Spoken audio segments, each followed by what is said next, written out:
Welcome, everybody, into the Fighting's final here on the It's a Wrap Sports Network. I'm Big Al, and the Phillies win it big tonight. Just a pretty much cruise control kind of game, 9-3 against the hapless Marlins. Let's call it for what it is. The Miami Marlins aren't a great team. They had a bit of a stretch where they were looking good, but they do that every year. They always have like, oh, look at them. They have this new guy, this great, wonderful, and then that's it. But it helps the Phillies continue to stay on their winning ways. If they can get through this weekend with another series win, go in. You have the Mets coming up. You can put some things to bed and really use that cruise control. But right now we're looking at this game, 9-3 victory.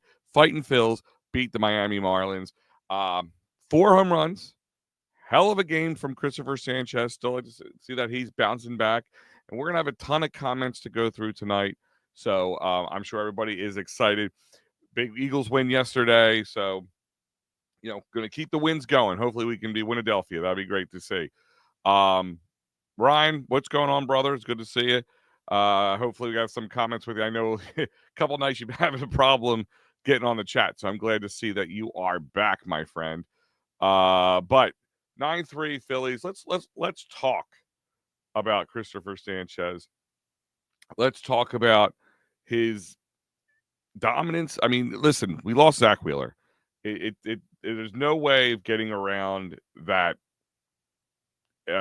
huge blow. One of the best players on this team, if not the best player on this team, especially from a pitching standpoint. But Christopher Sanchez has to be by far the most underrated signing of the Philadelphia Phillies in the last 10, 20 years, could be longer. Has a great contract that has him extended for a few, many years, or not many years, but a good amount of years to come at a really reasonable rate for a guy who could be bidding for a Cy Young. He was going back and forth with Wheeler about the Cy Young option. So I can't say enough good things about him. I want to continue to say more things about him. But I remind you guys that this is brought to you by the It's a Wrap Sports Network. That's right. A lot of things going on here. Let me just jump on some of these real quick so we can get down to business, as we like to call it. The news shows out there, props, locks, and parlays with Mikey Laro. Don't forget Attacking Third with Pat Bernard and Steve Fenentes, depending on who you talk to. The Birds Blast is back with Kyle Quinn. Yes, that's right. WIP's own Kyle Quinn comes on with Matty B every Thursday at 7 p.m., except for this last Thursday. They did it earlier because, of course, the Eagles played on Thursday. So, followed by me tonight will be the It's a Wrap. The wraparound on the It's a Wrap with Pat Bernard or Mike. I'm not sure who it is tonight, but one of the two. Speaking of Mike Laro, the Happy Valley Huddle coming at you. A lot of Penn State football, another winning team in this area for all you Penn State fans. We are, as I always say. So guys, come check out the Happy Valley Huddle post-game show with Mike Laro. That's right, Mike Laro. And, of course, how could I forget? The Final Word with Matty B, Sundays through Thursday. The king himself, self-proclaimed king himself, the Final Word with Matty B, with all the positive spins on Philadelphia sports. And, of course, PM in the AM with these two knuckleheads, Pat and Mike, and, of course, myself joining in as their producer. And this week you'll have another extended break here from Thursdays to next Sunday's game. Eagles post-game show, The Birds Fly By, will be brought to you by Steve Fuentes. I'm going to call him by his right name. Eagles, KC, Super Bowl matchup, retaliation game, whatever you want to call it. Doesn't matter to me, but it matters to them. So Eagles, Chiefs, Birds Fly By coming at you. So a lot coming at you here. And, of course, I'm coming at you with Christopher Sanchez. 7 innings pitched. 6 hits allowed over 7 innings, so he spread them out. 1 run earned, 1 walk, 5 strikeouts, keeping that 2.60 ERA. Banks, a little bit of a clunker tonight. Sometimes, I wonder if these pitchers have these, when there's such a lead coming into the game, into your inning, that you have a little relaxation. Banks went 1 inning, 2 hits, 2 runs, both earned, a strikeout, and that home run, which brought you in the 2 runs. Meza, 1 inning pitch, shutout inning to close out the game. 9 innings, 8 hits, 3 runs, all earned, 1 walk, 6 strikeouts, and the 1 lone home run led up by Banks. Now, home runs again on the opposite side of the field. Phillies take 4 home runs from, let's see, hold on. I lost count. 6 pitchers, right? Marlins went through 6 pitchers tonight. Belozo, their starter, only went 3 innings, 4 hits, 2 runs, both earned. No walks, but 2 strikeouts and a home run. Bakar, 1 inning, 3 hits, 3 runs, all earned with 2 home runs. Simpson went 2 innings with 4 hits, no runs though, because the Phillies. This was a 9-3 victory. This could have been a 15-3 victory with all the men left on base, which we'll talk about a little bit in a moment. So 2 runs, 4 hits, 2 walks, 3 strikeouts. Soriano 1 inning pitched, 3 hits, 4 runs, all of it earned, 2 walks, 1 K, and a home run. Martinez went 1 inning and 1 strikeout, and Peterson went 1 inning, 2 hits, and 1 strikeout. In 9 innings, the Marlins gave up 16 hits to the Fighting Phils for 9 runs, all earned, 4 walks, 8 strikeouts, and 4 jacks. That's right, 4 home runs. Jacks are wild tonight for the Phillies. Ricky, what is going on, my friend? Thank you for watching as always. And what's up, Al? Great team win tonight. Yeah, that was a very big. That's kind of been going on a lot more lately. Let's be honest. Kyle Schwarber's been struggling. He had a few hits tonight. I know he's trying to get to that 50th home run. He had that 4 home run game, and since then he's been on a bit of a home run drought. But he's been getting better at just getting hits, and that's what I love about him. That typically a guy like him will just keep continually swinging for defense, especially in a game like tonight. When you have going through pitcher after pitcher. But Harrison Bader, we always talk about the kind of blah acquisitions in the trade, and of course, Johan Duran was the big one, the big name. But Harrison Bader, we're going to talk about him for shortly, has been huge. I need myself a Harrison Bader jersey. Just love the way the guy plays. He's electric. He's a bigger guy, but he's fast. He's a little different the way he plays out, but his defense is stellar. I mean, we have a center fielder. Like, we haven't been able to say that for a little while now, for sure. Just a sure lockdown defensive center fielder who also isn't a liability at the plate all the time. So that, in my eyes, is a huge, huge plus from him. Brandon Marsh continues since, I don't know, May, June, continually just getting better and better. Doesn't look like there's any quit in those guys. Stott has definitely come around. He's owned that 9-hole spot. And I think I'm the one who said this before. I said, maybe this will be best. Just leave him there. Don't move him up. JT, who has been struggling a little bit, had some hits tonight, some hard hits that maybe didn't land where he wanted to, but there was plenty of opportunities for him. So Harper, has been kind of up and down a little bit lately, but he was 1 for 5 tonight. Turner, just doing what Turner does, just amazing. But Remuto, really coming in, doing his thing. Even Kepler, right? Yeah.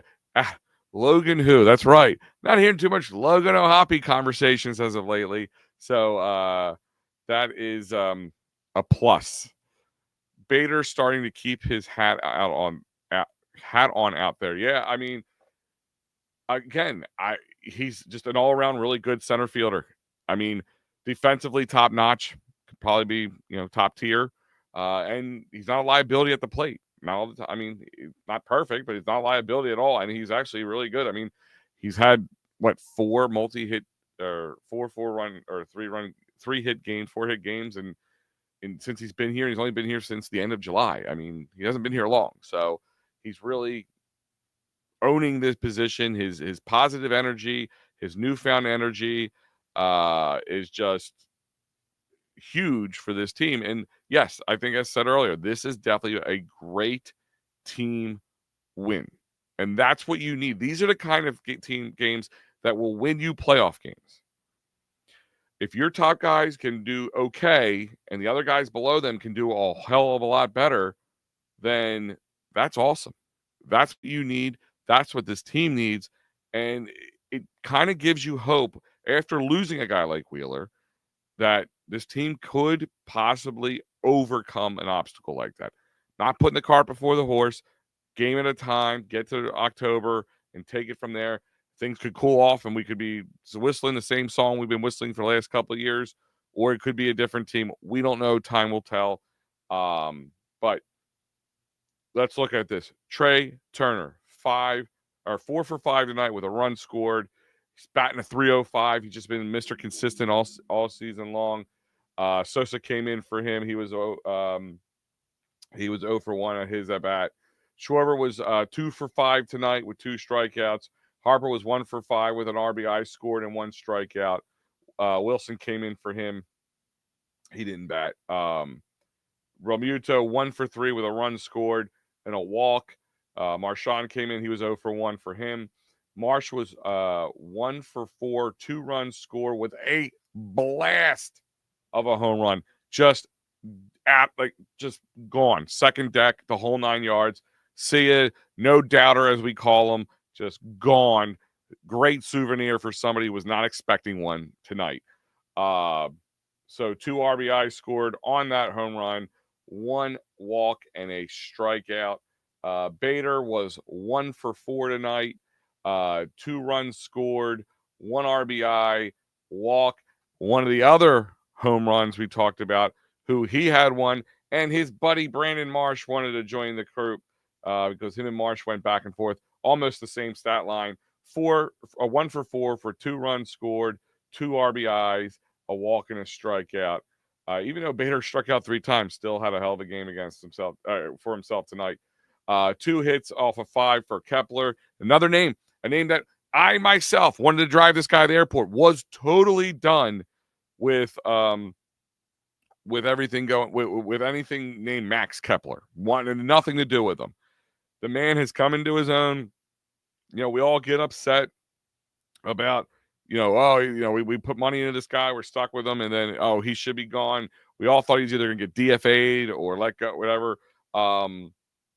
After they brought in Bader, but they kept him around.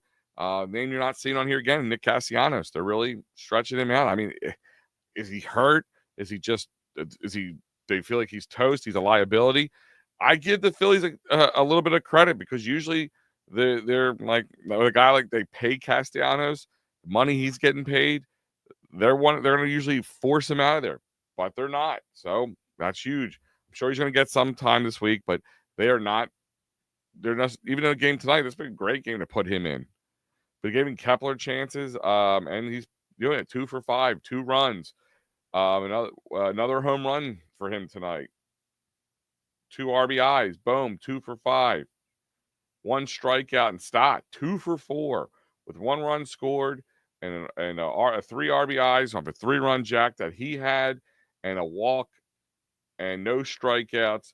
He's, I know the 251 batting average is nothing to write home about.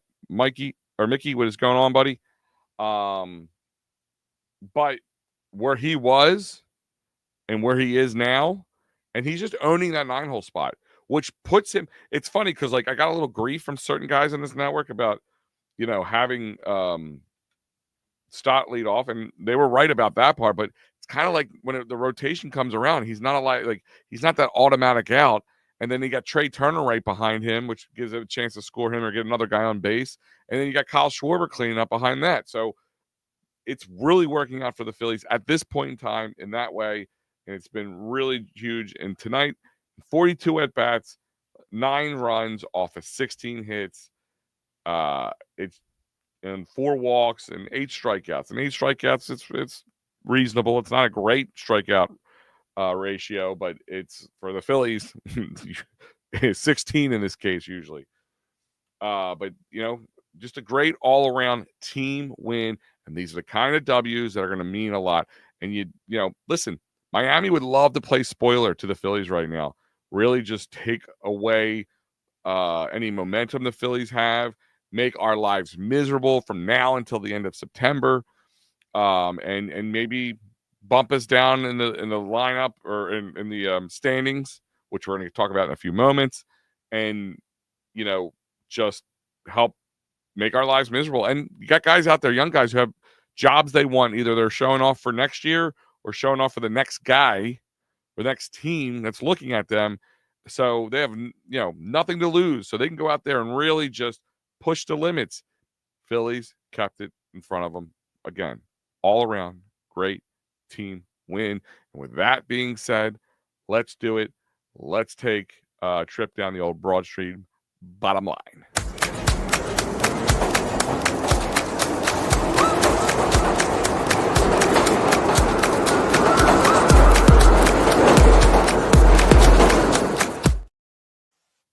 All right, guys, Broad Street bottom line. I probably said it a dozen times already, but great team win. And these are the kind of wins that this team needs. It needs to pile up these kind of wins. Not just wins, not just, coming from behind or anything. You beat the bad teams and you beat them mercilessly. You just beat a team in the 3-game series, two out of three. And you could have probably swept that team if Aaron Nola was not Aaron Nola. That's a question we're going to have to worry about from here to the end of October. He's going to probably be our 3 guy going out in October. You're probably going to look at Sanchez, Ranger, Nola, like true facts. So we're going to be finding that out. But all around great team win. It just helps this team with building the momentum going in this end of September, early October, and hopefully shows this team the new pathway that they need.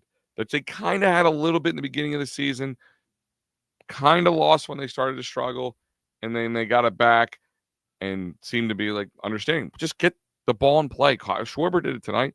Just got the ball in play. And things happen, and they handled this team. It was a cruise control kind of game. I mean, you just came from Milwaukee. You went to South Florida in Miami, and you get to just have a nice stress-free kind of game. It was last time I couldn't remember a Friday night stress-free game. It wasn't at home wearing them pathetic blue City Connect jerseys. You guys know I hate them. And it actually brings me up in the standings to 500 finally. I'm actually at 500 in the standings, so I'll take that victory lap. So Matty B, thought I was never going to hit 500. Nah, I did. So Broad Street bottom line, great team win. This is the kind of victories this team needs moving forward, and hopefully they continue to get this support from Marsh and Bader and Kepler and Bohm, Stott, all that bottom of the order, and Remuto and Schwarber slowly seem to be. They were in a little bit of a funk. I wouldn't call it a slump, a funk. And it looks like they're slowly coming out of it. So that all-around positive game for the most part. Outside of the one little thing I did want to mention, that little thing is a big thing. It's got to be a big thing. The runners in scoring position is constantly a problem with this team. Even a good game like tonight, 9-3, they were 5 for 14. Not the greatest number you want to say. Of course, Miami was 1 for 8, but Miami said, so that's the other thing. Take this with a grain of salt. The stress-free of it, just getting the good feeling from the bottom of the order. It's also the Miami Marlins. They have just been a really bad team. They have a little bit more of a test tomorrow with Sandy Alcantara coming up, and he's been pitching a lot better. The Phillies always seem to have his number, but as of lately, since Tommy John, he's had his best play since then. So this could be a little bit more of a test that we're used to with with Miami coming tomorrow. But we'll worry about that tomorrow. Tonight's a victory, and hopefully tomorrow they can go for the series win and have another series win and possibly a sweep at one point. We'll find out. Time will tell. But speaking of time, let's take this time to take a walk around the bases.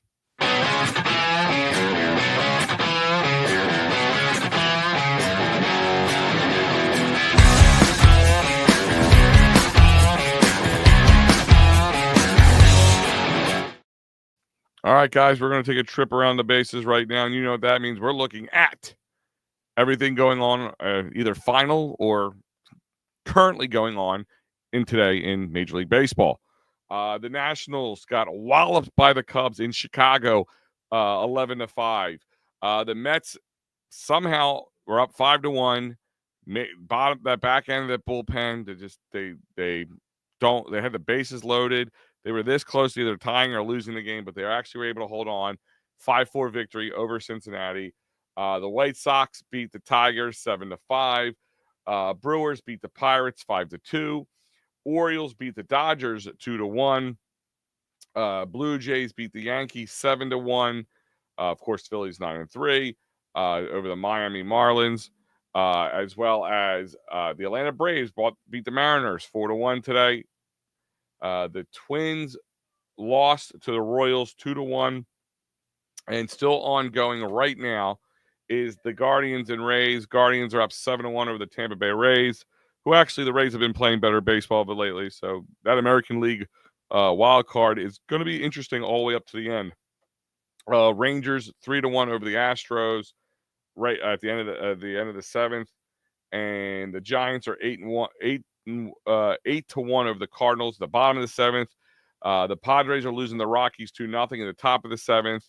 The Athletics are down 2-4 against the Angels in the top of the second, and the Diamondbacks and Red Sox are knotted up at 1, the bottom of the second, and that is your day in baseball, or your trip around the bases. And speaking of a trip, this guy's a trip to always hang out with. Mike Lara, what is going on, my friend? What's going on, Big Al? Glad to see you got a good win on a Friday night. Yeah, I feel like these Friday night games are usually like dental work for some people. I know, like I'll come home from work and I'm tired. I'm watching the game and I'm just like, come on, man, can this be more exciting? I don't want to fall asleep and forget to do the show. Yeah, it was a good one. Well, listen, I will be hosting the wraparound coming up in roughly about 13 minutes. So we're going to be diving deep into game one of the Birds. Getting ready.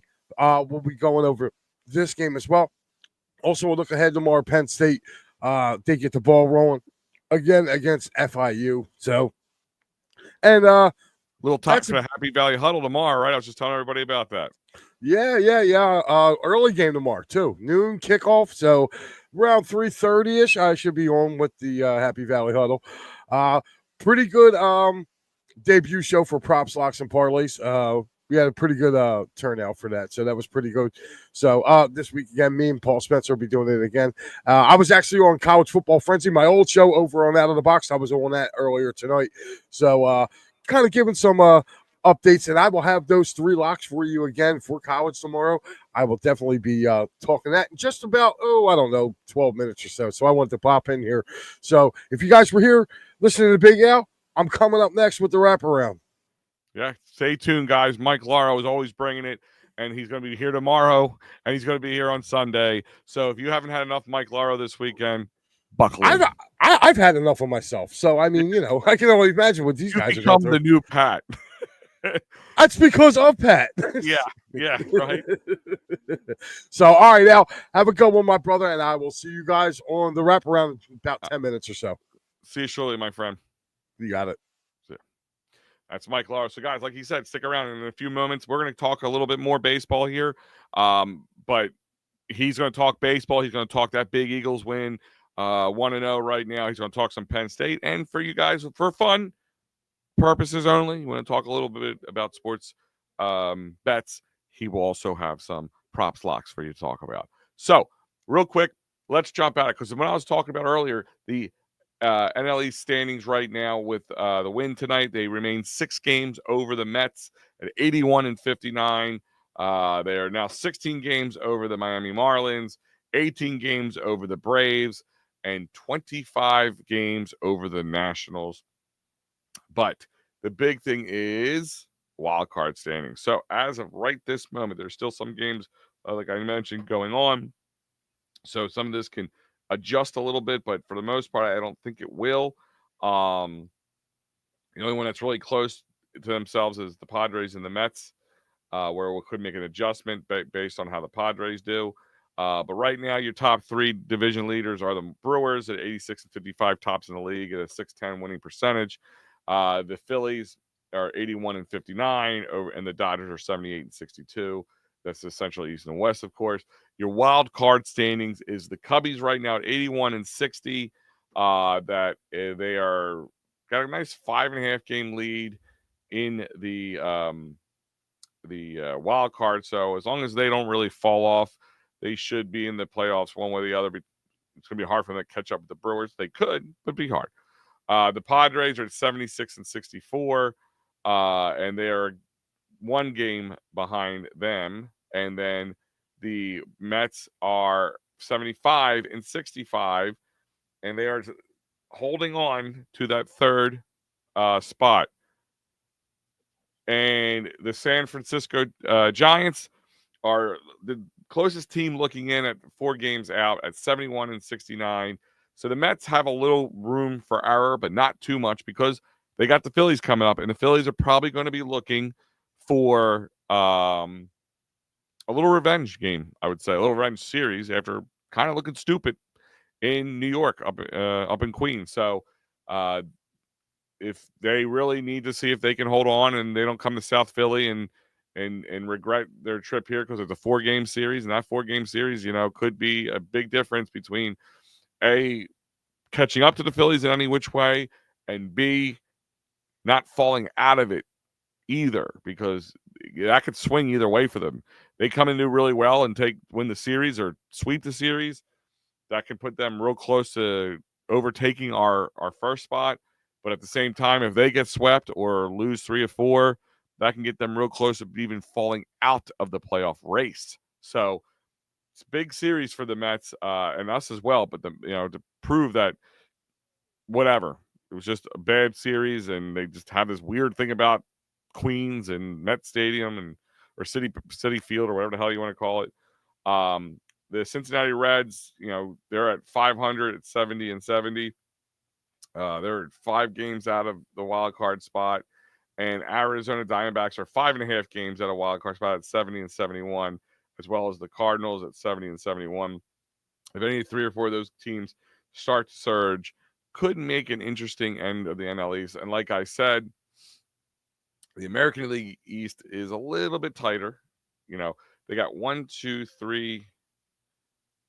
4 teams that are within 4 games or less of the wild card, and the other teams, the Yankees, the Red Sox, and the Mariners are, all very close to each other as well. So a lot tighter in the AL than it is in the NL. But other than that, guys, I want to thank you for joining me. Phillies win 9-3, take the first game of the series over the Marlins. They got a game tomorrow, and actually, let me get that for you.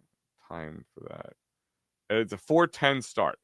4:10 start. So you got Jesus Luzardo taking on Sandy Alcantara, who, like I said, has had a much better go of it. Both these players have had issues at times this season, and both of them have really made some comebacks, especially Alcantara. Takes a year and a half or so from Tommy John surgery, and he's around that point. Luzardo, the former Miami Marlin, former teammate of Sandy Alcantara. So makes for good drama. So check it out. 4:10 game tomorrow. So check, and of course, speaking of, you will have the man himself, Mike Laro, on the call for tomorrow's game. So he's going to be doing a lot. He's going to watch the Penn State game, do a post-game show, go right into watching the Phillies game, and do the fighting final. So you got double deuces for Mikey. And then, of course, Sunday, we're down on the farm with Matty B. So it'll be an interesting day here on the It's a Wrap Sports Network. Other than that, guys, I'm Big Al. I want to thank you for joining me tonight. If you haven't liked, shared, clicked, posted, whatever you want to call it, and all our Instagrams, Facebooks, YouTubes, whatever you can do, we greatly appreciate everybody joining me tonight. As always, I'm Big Al, and hopefully you guys had a great day. Go Phils and ring that damn bell.